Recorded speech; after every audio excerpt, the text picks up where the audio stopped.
Geologia, da disciplina de Geologia Geral, do curso de graduação em Gestão Ambiental. O que é um mineral? O mineral é um sólido homogêneo, com ordem interna tridimensional de ocorrência natural, composição química definida e geralmente formado por processos inorgânicos. Existem mais de 4.000 espécies de minerais, então não se preocupe que não pedirei para vocês decorarem todos, mas uma meia dúzia a gente precisa compreender nessa disciplina. Mas primeiro, vamos entender com calma a definição de mineral. Ele é um sólido homogêneo, o que significa dizer que ele não é um líquido nem um gás. Logo, mercúrio e água não são minerais. Ele tem uma ordem interna tridimensional, o que significa dizer que ele tem uma estrutura cristalina. Esse é o nome dado para um arranjo tridimensional e periódico de átomos, diferente de uma substância amorfa. Vejamos as diferenças entre o cristal e o vidro. O mineral tem uma ocorrência natural, o que significa dizer que ele não pode ser sintético, como aqueles que a gente compra no camelô. Além disso, o gelo da sua geladeira não é um mineral, mas o gelo das geleiras sim. Ele tem uma composição química definida, significa que ele é representado por uma fórmula química. Sugiro que daqui por diante comece a prestar um pouco mais de atenção nas suas aulas de química geral. Alguns minerais são compostos por um único elemento. Nesse slide temos alguns exemplos, como o ouro, o enxofre e o diamante. O mineral é geralmente formado por processos inorgânicos, o que significa que conchas e recifes de corais não são minerais, apesar de serem constituídos de carbonato de cálcio.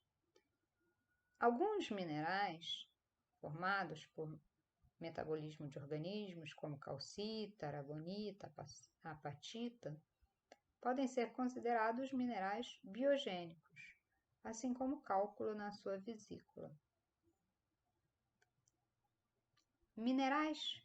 Materiais que são semelhantes a minerais, mas que não satisfazem essa condição que falamos até aqui, são denominados mineraloides. Temos o exemplo da opala e do vidro vulcânico, a obsidiana.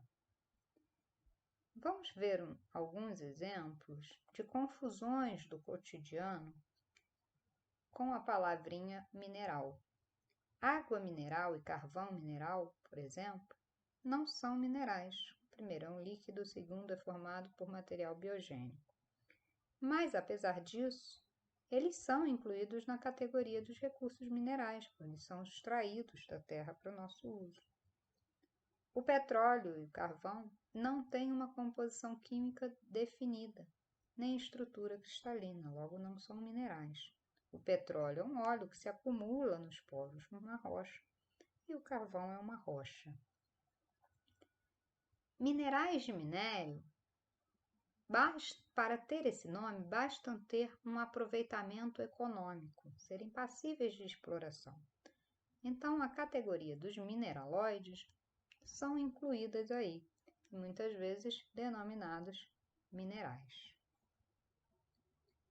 Na linguagem cotidiana, temos um monte de termos antigos que são consagrados e que geram a maior confusão, a começar pelos sais minerais. Normalmente são elementos e compostos químicos, mas nem todos são sais e nem têm origem mineral. Logo, não são minerais. Embalagens dos alimentos e dos cosméticos se referem a minerais como ferro, potássio, enfim, elementos químicos, não são minerais. Cálices e vasos de cristais da vovó não têm nenhum arranjo cristalino organizado. Além disso, eles são feitos de vidro, eles não são feitos de cristais. Os vidros são sólidos amorfos. A fala popular não faz essa distinção entre mineral e minério, então fique atento, porque isso pode gerar bastante confusão. Os minerais têm uma composição e simetria, são parâmetros fundamentais e interdependentes que caracterizam um mineral. Ele tem uma célula unitária, que é uma referência geométrica, né, que contém esses elementos de simetria. Uma célula unitária, ela reflete uma composição química do mineral. No exemplo ao lado, temos a estrutura da halita, né, que é um cloreto de sódio. É um mineral do sistema cúbico. Cada célula contém a fórmula química completa de todos os elementos de simetria dessa rede cristalina. Então, veja na figura ao lado a representação dos átomos de cloro em verde e a representação dos átomos de sódio em vermelho, fazendo parte da célula unitária. Isso faz com que a gente possa classificar sistemas cristalinos distintos para diferentes minerais. Por exemplo, a pirita possui um sistema cúbico. Ela vai crescendo sempre nesse formato. A apatita tem um sistema hexagonal. A cassiterita, sistema tetragonal. A olivina, um sistema romboédrico. A muscovita, um sistema monoclínico. A calcita, um sistema romboédrico. A cianita, um sistema triclínico. E a opala é amorfa. Veja que esses são alguns exemplos. Temos diversos outros exemplos de minerais para cada um desses sistemas cristalinos. Você não precisa decorar os sistemas cristalinos nem os minerais, mas precisa compreender que eles crescem com formatos distintos e sempre tendem a crescer nesses formatos.